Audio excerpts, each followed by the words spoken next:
হে প্রশান্তময় আত্মা, ফেরেশতা এসেই বলবে আপনাকে, যদি আইসা বলে এই মেসেজটা যদি আপনি শোনেন, আপনি নিশ্চিত থাকেন আপনি জান্নাতি। দুনিয়াতে থাকতেই আপনি মৃত্যুর আগে আপনি দেখে যাবেন যে আপনি জান্নাতি। সুঘ্রাণ পাচ্ছেন, সাদা শুভ্র পোশাক পরে আপনার কাছে আসছে, এত সুন্দর সুঘ্রাণ। এসে বলবে, হে প্রশান্তময় আত্মা, তুমি বের হয়ে এসো, তোমার প্রতি আল্লাহ রাজি খুশি আছেন।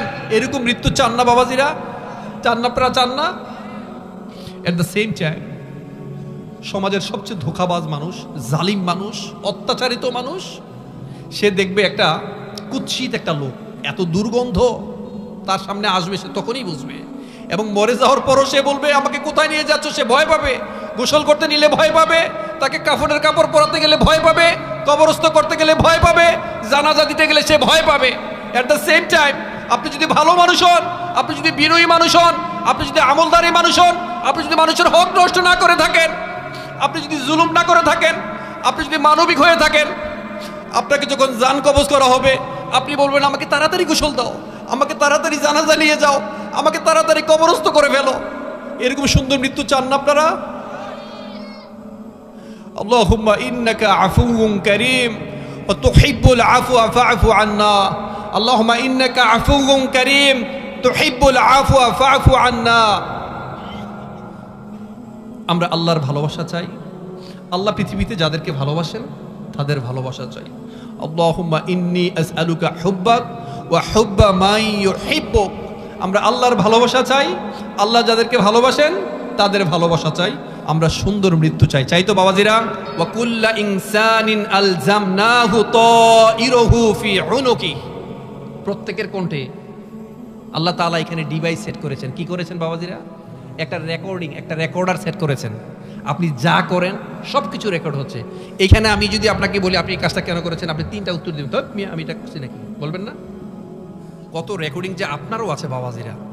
আচ্ছা আমাকে বলেন, আপনার যে গোপন পাপ, এই পাপের কথা যদি সমাজ জানতো, যারা আপনাকে সমীহ করে, সম্মান করে, আদর করে, আমার মতো লোককে এনে এইখানে বসিয়েছেন, কত আমাকে ভালোবাসেন, কত যত্ন করে খাইয়েছেন, কত হাদিয়া তোহফা দিবেন, কত ভালোবাসা দিচ্ছেন, বিশাল বড় ব্যানারে আমার নাম লিখেছেন, এরকম প্রত্যেকটা মানুষের জীবনে যে কত পাপ আছে, এই পাপের কথা যদি সমাজ জানে, আপনাকে কি সেই সমাজে জায়গা দিবে?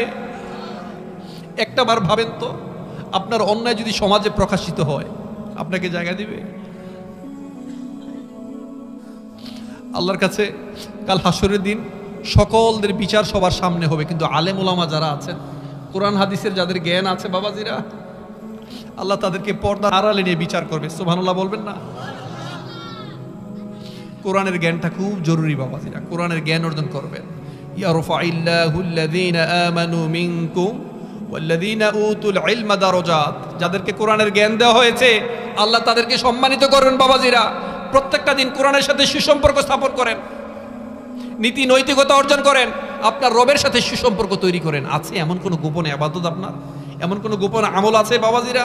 এমন আমল যেটা আপনার স্ত্রীও জানে না, আপনার ছেলে সন্তানও জানে না, সমাজের কেউ জানে না, গোপনে গিয়ে ওই দরিদ্র মানুষকে, হতভাগা মানুষকে, যারা খুব ডিস্ট্রেসফুল সিচুয়েশনে আছে, তাদেরকে গিয়ে দান করেছেন, এমন কেউ আছেন? গোপনে রক্তদান করেছেন, আছেন? কেউ হসপিটালের বিছানায় কাতরাচ্ছে, তাকে গিয়ে হেল্প করেছেন, আছেন? কেউ আছে বাবাজিরা? কেউ আছেন? আছে কোন এমন গোপন আমল যে আমল দিয়ে আল্লাহকে বলবেন, আল্লাহ আমাকে মাফ করে দেন, আমি শীতের রাত্রে অমুক একটা অসুস্থ মানুষ, তাকে দেখতে গিয়েছি, আমি তাকে কিছু সাহায্য সহযোগিতা করেছি, হাদিয়া তোহফা দিয়েছি, এই আলেমকে পছন্দ করেছি, ইমাম সাহেবকে ভালোবেসেছি, তাকে গিয়ে আমার সাধ্য অনুযায়ী কিছু হাদিয়া দিয়েছি, তাকে মহাব্বত করেছি। তাহাদু তাহাব্বু, হাদিয়া দাও, ভালোবাসা নাও। কখনো হয়েছে বাবাজির এমন? বাবা মার প্রতি কি খুব আন্তরিক হয়েছি, বাবা মাকে ভালোবেসেছি? এই ইয়াং ছেলেরা, যুবক ছেলেরা, বাবা মাকে ভালোবাসতে পেরেছি, বাবা মা যেন উফ করে শব্দ না করতে পারে, এটা কি কখনো হয়েছে? وَقَضَى رَبُّكَ أَلَّا تَعْبُدُوا إِلَّا إِيَّاهُ وَبِالْوَالِدَيْنِ إِحْسَانًا إِمَّا يَبْلُغَنَّ عِندَكَ الْكِبَرَ أَحَدُهُمَا أَوْ كِلَاهُمَا فَلَا تَقُل لَّهُمَا أُفٍّ। এই বাবা মা যেন উফ করে শব্দ না করতেন। বাবা, ইয়াং ছেলেরা যারা আছো এখানে, বা আপনাদের যারাই বাবা মা বেঁচে আছে সবসময় এই পায়ের দায়িত্বটা আপনারা নেবেন। Heaven lies at the foot of mother. মায়ের পায়ের নিচে সন্তানের বেহেজ। আমি এরকম অনেক আলেমের কথা জানি, তারা অন্যান্য কিছু তো দেনেই, বিশেষ করে ঈদ আসলে বিভিন্ন ভালো ভালো দোকান ঘুরে ভালো ভালো জুতাগুলো আগে সংগ্রহ করেন। তাদের কথা হচ্ছে এই জান্নাতের ভাগটা আমি আগে বসিয়ে নিই। সুবহানাল্লাহ বলবেন না? যাদের বাবা মা এখনো বেঁচে আছেন, যদি ইহুকাল এবং পরকালে শান্তি পেতে চান, সুস্থ থাকতে চান, সম্পদশালী হতে চান, যদি মনে করেন আপনার রিজিকে প্রবৃদ্ধি ঘটুক, তাহলে বাবা মাকে সেবা করবেন আপনার সাধ্য অনুযায়ী। ভাগাভাগি করবেন না ভাই। কয়েক সন্তান হইলে ভাগ করে সে দেয় না আমি দেব করে না ভাই। বিশ্বাস করেন, আমার জীবনে আমি অনেক গবেষণা করার সুযোগ পেয়েছি আলহামদুলিল্লাহ। আমি অনেককে দেখেছি। অনেকে মনে করতে পারেন, ধরেন আপনার ওয়াইফ বলতে পারেন, তুমি তো সারা জীবন তোমার বাবা মার জন্যই করো, এত করো কেন, অন্য ভাই তো করে না।